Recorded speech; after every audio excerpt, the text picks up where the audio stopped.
Have you ever thought about how many hours you will spend working over the course of your entire life? Try thinking about it for a second. 1 hour? 5,000 hours? 50,000 hours? The correct answer is 80,000 hours. It's true, we spend 80,000 hours of our life working. That's half of our waking life. And because we spend so much time working, choosing what career to pursue is one of the most ethically important decisions of our lives. How do we make the right choice? We'll look at that in a moment. Hello everyone and welcome. I'm Luca and this is School of Thinking, the channel where you'll find ideas, tools and concepts that will help you think better. In 2011, two Oxford undergraduates, William McCaskill and Benjamin Todd, asked the question that all undergraduates in the world ask themselves: what should we do with our lives? So they got to work and tried to answer it scientifically. From their efforts was born 80,000 Hours, an organization that conducts research and provides free career guidance and consulting. The fundamental question it seeks to answer is: how can I create the greatest positive impact on the world through my work? Choosing the best career for both ourselves and the world might seem like an impossible problem, which is precisely why McCaskill and Todd suggest breaking it down into 4 factors. Let's look at them together. The first factor to consider is the urgency of the problem we want to work on. Not all problems are created equal. Getting fired, for example, is much more serious than getting a bad grade, but is much less serious than an illness. The same is true for global problems. The framework proposed by 80,000 Hours prompts us to ask 3 questions when we need to evaluate problems with which to engage. What is the scale of the problem? Not all problems have the same severity and consequences. Think of the different effects that a flat tire on the family car or a broken wrist in our dominant hand can have on our daily lives. The same goes for global problems. An earthquake, for example, however dramatic, will only have a local and time-limited effect. The explosion of a supervolcano like Yellowstone, on the other hand, can have devastating effects on the entire planet, lasting decades. How much has this issue been neglected? The fewer people who are trying to solve a problem, the more the contribution of a single person or intervention can help. To take one example, 80,000 Hours argued for years about the enormous risk posed by pandemics, arguing that globally too little was being spent on trying to prevent them or developing plans to manage them compared to other problems. Needless to say, they may have been right. To this day, several serious problems have no solution, mainly because little money is invested and few people work on them. How solvable is this problem? There are many large-scale and much neglected problems, the resolution of which seems too complex or almost impossible to date. One example is that of the explosion of a star close to our solar system. This is a highly improbable event, which may sound like science fiction, but it is not impossible. And if it did happen, it will be catastrophic for the Earth. Such an event cannot be dealt with at the root. We cannot stop a star from exploding. A star is out of our control.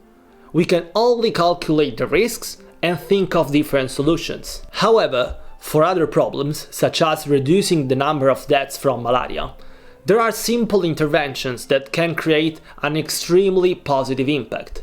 By devoting our attention to treatable problems, therefore, we make a big difference. In conclusion, remember that there are problems that receive a tiny amount of attention compared to how large, neglected and solvable they are. When choosing a career, therefore, it is important to take the time to consider in detail the urgency of the problems we wish to work on. The second factor to consider is the effectiveness of different possible interventions to solve a problem. Okay, we have more or less figured out what the most pressing problems are that we can work on. However, try to find solutions to fight climate change using astrology and tarot cards does not seem like an effective solution. Instead, it is much more effective to use some of the magnificent tools that science offers us. Among these tools, the most useful is to test different solutions to certain problems and to figure out which ones are the best. To give an example, if I have a stomachache after lunch,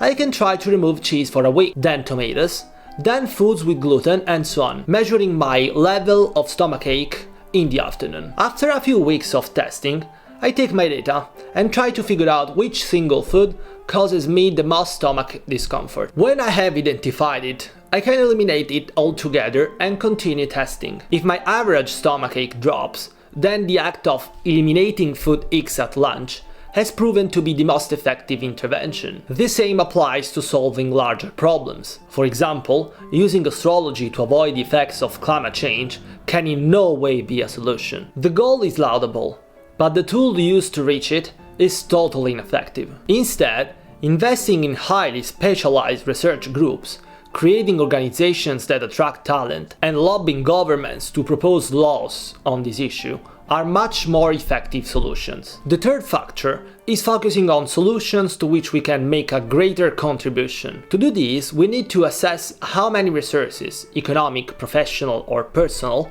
we can mobilize toward the solution. This translates into choosing a career that allows us to create the greatest possible impact given our resources. If we are extroverted and skilled at making connections, for example, it might make sense to invest our time in politics or building a movement. If, on the other hand, we are more adept at doing research and studying, then it will be better to invest our time in working as researchers for a prestigious center that deals with solving certain problems. Which brings us straight to the last factor. The fourth and final factor concerns choosing a path for which we are best suited. There is no such thing as a perfect job that fits everyone. Choosing a job that fits your skills, aptitudes, and values will make you more productive, satisfied, and happy. Numerous studies have also confirmed that the more productive and satisfied we are, the more we are able to create a positive impact by providing new solutions. Therefore, if we want to excel in a given field, we must first carefully choose a path that is right for us. By doing so, we will be better able to network with others, work on our skills, and improve our reputation, which will create positive feedback that will lead us to have an increasing impact. Okay, so now we have a model for figuring out what problems to work on. But how can we concretely find the best path for us? It's not that hard, just follow these 3 steps. Step 1. Exploration. At this stage, we need to inquire about the most promising long-term paths using the model just proposed, until we find a career to invest our time in for a few years. If you would like resources to help you in this research, you can find some in the description. An excellent starting point is, in fact, the 80,000 hour site and the Effective Altruism Forum. Another good way is to leverage some psychological tests. Some are more valid than others, but they are still interesting, such as the All-On Code, the MBTI, the Big Five, and so on. As I said, you can find everything in the description. Step 2. Investing. After exploring different paths and choosing your own, comes the moment for real-time investment. You choose the best possible bet for your career and stick with it for some time, ideally at least a year and a half. To do this effectively while minimizing risk, the best thing to do is to create optionality.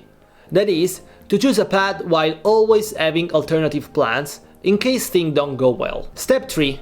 Implementation. After exploring and trying things out for a few years, you can think about devoting the resources you have acquired to supporting the best solutions to the most pressing problems. This is the stage when our career is mature and we can really have a profound impact on the world. There isn't an exact time frame for when this stage will arrive, but most likely we will be able to tell for ourselves when the time is ripe to make the quantum leap. To accelerate this journey, the best thing to do is to seek out a supportive community to help us increase our chances of having a positive impact. A good example is the global community that is springing up around effective altruism.